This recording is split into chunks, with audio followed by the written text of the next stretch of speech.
मैंने वादा किया था ना आपसे कि स्टोरी का सेकंड पार्ट तो आपसे ज़रूर शेयर करूंगी। So the time has came to fulfil that promise, let's go. तो जी बात यह है कि उस दिन मैं वेली इन्हीं सी के 3 घंटे पहले तैयार होकर बैठी और उसका नुकसान ये हुआ कि मुझे 2-3 घंटा वेट करना पड़ा अपने दूसरी फेलोज़ के लिए, क्योंकि हमने मिल के जाना था उस इवेंट पे। और हमारे हॉस्टल का मसला ये है कि एक हॉस्टल से दूसरे हॉस्टल तक जाते जाते बंदे की वैसे ही बस हो जाती है, ऊपर से मैंने हील पहनी हुई थी। मैं हॉस्टल पहुंचने वाली हूँ। अच्छा, आप लोगों को वैसे वो इंटरव्यू वाला सीन तो याद होगा ना, तो मैंने जूते किसी से मांगे हुए थे, राइट? सो इस बार वही सीन है तकरीबन। But the thing is hostel थानू मंगना सिखा देंदा। So this is management, you know, this is called management. So I am just going near to my destination. ਉਹਦੇ ਬਾਅਦ ਉੱਥੋਂ ਅਸੀਂ ਪਹੁੰਚਣਾ ਤੇ ਮੈਂ 6:30 ਵਜੇ ਤੱਕ ਆਈ ਸੀ, 7 ਤੋਂ ਉੱਤੇ ਟਾਈਮ ਹੋ ਗਿਆ। ਪਰ ਸੁਨਸਾਨ ਬੇਬਾਨ ਦੇ ਤੋਂ ਜਾ ਰਹੀ ਹਾਂ, ਪਰ ਅੱਲਾ ਖੈਰ ਕਰੇ, ਕੁਛ ਨਹੀਂ ਹੁੰਦਾ।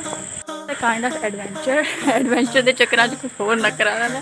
Feel really good, new experience of university. बस वही है, थानू पता कोई नहीं, किसी ने की कह लेना मेरा सूट मेरी मर्जी, कहता रहे जो मर्जी है, मैं 3 बार पावा 4 बार पावा। ओवर थिंकिंग का बस यही फायदा होता है कि कोई कुछ कहे या ना कहे, आप मेंटली प्रिपेयर होते हैं उस चीज़ के लिए। बहुत वेट करा रही हैं कसमें, अल्लाह पर लग रहा है मेरी भैन का शेत निकलिया बाहर। उसके बाद जब फेलोज भी आ गई, फिर भी हमने काफ़ी देर वेट करने के बाद दूसरे हॉस्टल मूव किया। और यहाँ से तो एग्जैक्ट स्टोरी स्टार्ट होती है कि कहाँ मैंने सोचा था कि इतनी एक्साइटमेंट से, इतने शोर शोर से मैं एंटर होंगी वहाँ पे इवेंट में। लेकिन हुआ ये कि जो इवेंट 7 बजे या 8 बजे स्टार्ट होना था, वो पहले ही तकरीबन 1.5 घंटे या 2 घंटे लेट हो चुका, क्योंकि कंपेयरिंग वाले हजरात पूरे नहीं थे, जिनमें से एक मैं थी। फिर होना की सी स्टाइल में भुल गई, एमरजेंसी च उत्थे पहुंचे, उहदे तो बाद फिर डायरेक्ट जाके कंपेयरिंग स्टार्ट की।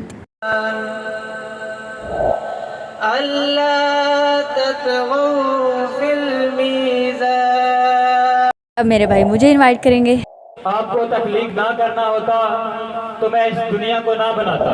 खुला है सभी के लिए बाबे हैं वहाँ कोई रुतबे बेअदना नहीं, मुरादों से दामन नहीं कोई खाली, तारे लगाए खड़े हैं सवारी। Please welcome miss Bilkis Fatima. उसके बाद जी मैम को बुलाया गया ताकि हमारी वो फर्दर ऑनरेबल गेस्ट को चेक करो। मेरे करो ऑनरेबल नहीं बोला जा रहा, खैर मेरा मतलब था कि फैकल्टी मेंबर्स को इनवाइट करें, और उन्होंने किया भी। और उसके बाद स्टार्ट हुई कल्चरल डांस परफॉर्मेंसेस। एडा भी कोई मजबूर नहीं होंदा, बट की कर सकते हैं, एक इवेंट दा पार्ट बना दिता गया होना, डांस सॉन्ग इन सारी चीज़ों में ऐड करना। So we are just putting ourselves in problem just because of our these false trends. और एक कॉन्सेप्ट को अपने माइंड में रखना बहुत ही ज़रूरी है कि ट्रेंड या जो भी कुछ है, ये कभी भी खुद से नहीं बनता, इसे हम बनाते हैं, हम प्रमोट करते हैं। So to change it we need to change ourselves too. नहीं तो जी आई पसंद है तो फिर कंसिक्वेंसेस आप देख ही लवांगे। खैर आगे की बात करते हैं। वहाँ पे मुझे जो सबसे ज़्यादा मज़ेदार चीज़ लगी that was the interaction with back stage participants, क्योंकि वहाँ पे ऐसा माहौल था कि किसी को किसी की फिक्र नहीं थी। और because like nobody staring at you, nobody is noticing you, क्योंकि नोटिस करने का टाइम ही नहीं सी, सारे अपनी अपनी परफॉर्मेंस दी पई सी और सभी उस पर प्रेशर में मदहोश थे। एक मिनट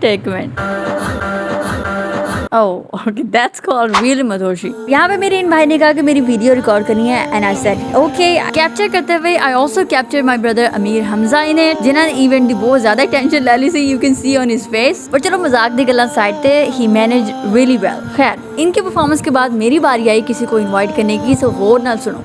सादा सिर्फ एक ही डिपार्टमेंट की तारीफ की जाए, बाकी जो डिपार्टमेंट एग्रीकल्चर की कारकर्दगी थी, उन्होंने तारीफ के कुछ कलमात। ओके बहुत हो गया, चलो जान दो, बस इतना काफी। फिर जी मेरे वीरे ने परफॉर्म किया, और वो परफॉर्मेंस ऐसी थी कि जिसमें काइंड ऑफ पोएट्री थी जो उन्होंने सुनाई डिफरेंट डिपार्टमेंट्स के बारे में, and it was really fun. तकरीबन सभी ने एंजॉय किया उस पर। अब वहीं जहाँ पे सब एंजॉय कर रहे थे उस परफॉर्मेंस को, बैक स्टेज पे एक सरप्राइज परफॉर्मेंस के लिए हलचल मच चुकी थी, क्योंकि उनकी बारी आने वाली थी। अब आपको अंदाजा हो गया होगा नेम से कि ये सरप्राइज परफॉर्मेंस थी, नोबडी न्यू अबाउट इट। और इसमें ये हुआ था कि हमने बुलाया सर को था, और सर भी खुद कंफ्यूज हो गए थे कि मेरे साथ हुआ क्या है, क्योंकि सर को इनवाइट करने के फौरन बाद ही वो एक एक करके सभी पार्टिसिपेंट स्टेज पे आ गए थे और परफॉर्म करना स्टार्ट भी कर दिया था। But that's true that they tried their best to make everyone laugh. Performances के बाद सर्टिफिकेट डिस्ट्रीब्यूशन का पार्ट आया।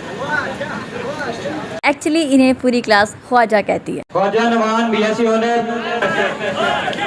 अब यहाँ पे जहाँ सर इवेंट का इख्तिताम करने लगे थे, अचानक मेरी नजर एक ऐसी चीज पे पड़ी जो कि मेरे लिए तो बड़ी इंपॉर्टेंट है, दैट इज रोटी। क्योंकि उस वक्त तक ना खड़े हो के बस हो इस मेरी भूख नाल, और परफॉर्मेंसेस खत्म होने के बाद बैक स्टेज पे जाके मैं तो उसी का वेट करी थी एंड थैंकफुली कम नेड़े लगा पिया सी। नाल ही मेरे एक खुशी का मोमेंट सी कि किसी ने तो ख्याल आया मेरी पिक्स बनाने दा। उसके बाद जी खाने के लिए हमने ये स्ट्रैटेजी यूज की कि एक एक बंदा जाए अपनी प्लेट्स लेके ते कली कली डिश चुक के ले आए ताकि सारा कुछ खादा जा सके। अनफॉर्चुनेटली मेरा मसला ये है कि चाहे जिन्ना भी कुछ मेरे सामने पिया हो, किसी भी इवेंट ते मेरी भुख मर जाती है। I don't know why. ते घर जाके फिर अफसोस होता कि यार काश मैं उसे थोड़ा जा होर खा लेंदी। क्या आपके साथ भी ऐसा होता है या ये शक्ति मुझ में ही है? अच्छा, यहाँ पे ना मैम सबकी तारीफ करी थी और मैंने ये किया। मैम आप भी बड़ी प्यारी लग रही हैं। मतलब पहली वारी जिंदगी च मेरे च इन्ना जा कॉन्फिडेंस आया कि मैं किसी टीचर ਨੂੰ ਉਹਨਾਂ ਦੀ ਮੂੰਹ ਦੇ ਉੱਤੇ ਤਾਰੀਫ ਕਰ ਸਕਾਂ या ਉਹਨਾਂ ਨੂੰ ਐਪਰੀਸ਼ੀਏਟ ਕਰ ਸਕਾਂ। Believe me this was the first ever time I did it. ਖਾਣਾ ਖਾਤੇ ਹੋਏ ਅਚਾਨਕ ਹੀ ਲਾਈਟ ਚਲੀ ਗਈ। ਹੁਣ ਅਸੀਂ ਐਕਸਪੈਕਟ ਕਰ ਰਹੇ ਸੀ ਕਿ ਮੇਬੀ ਸਾਡੀ ਕਿਸਮਤ ਇੰਨੀ ਚੰਗੀ ਆ ਕਿ ਅੱਜ ਲਾਈਟ ਨਾ ਜਾਏ, ਲੇਕਿਨ ਹਾਊ ਇਜ਼ ਦਿਸ ਪੋਸੀਬਲ? ਜਦੋਂ ਬਹੁਤ ਵੱਡੇ ਇਵੈਂਟਸ ਵਿੱਚ ਕਦੀ ਨਹੀਂ ਬਖਸ਼ਿਆ ਇਹਨਾਂ ਨੇ, ਤੇ ਇਹ ਕਿਹੜਾ ਇਹਨਾਂ ਦੇ ਮਾਮੇ ਦਾ ਇਵੈਂਟ ਸੀ। ਬਟ ਸਟਿਲ ਵੀ ਇੰਜॉयड। तो चेक करेंगे एक पिक्चर लेने के लिए हमसे एंगल नहीं डिसाइड हो रहा कि किस एंगल पे सबने रिएक्ट करना है, और इट्स टोटली अंडरस्टैंडेबल कि ऐसे मौकों पे खप पड़ती है, so we were just enjoying the moment.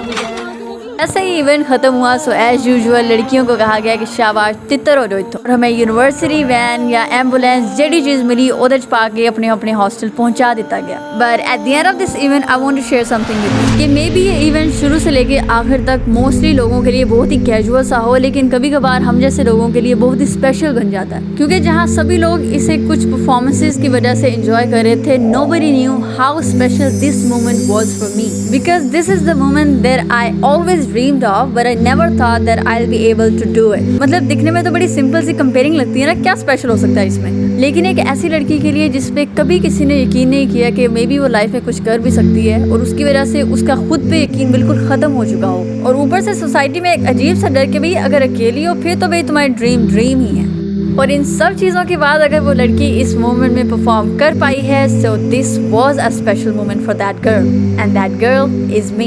मतलब मैं आपको शायद एक्सप्लेन ना कर सकूँगा किस तरह का वक्त था ये मेरे लिए कि ये सिर्फ स्टेज फेयर दूर करने की बात नहीं है। It's all about hundreds of inner fears that I have. मैंने बहुत से ऐसे फियर्स जो कि अपने इर्द गिर्द खुद क्रिएट किए थे अपने माइंड की वजह से, मैंने उनसे कम्पीट किया है, and I have won it successfully. I don't even care कि किस तरह परफॉर्म किया, कैसे रही परफॉर्मेंस, बस मैंने एंजॉय किया लिटरली, क्योंकि बेस्ट परफॉर्मेंस होना that was not even my concern, because I know about one rule that your first step will be your worst step, and this was my first step towards something that I really want to do. और at the end यही चीज़ आपको कहना चाहूँगी कि कभी भी अपने ड्रीम्स के लिए ना किसी का वेट ना कीजिएगा।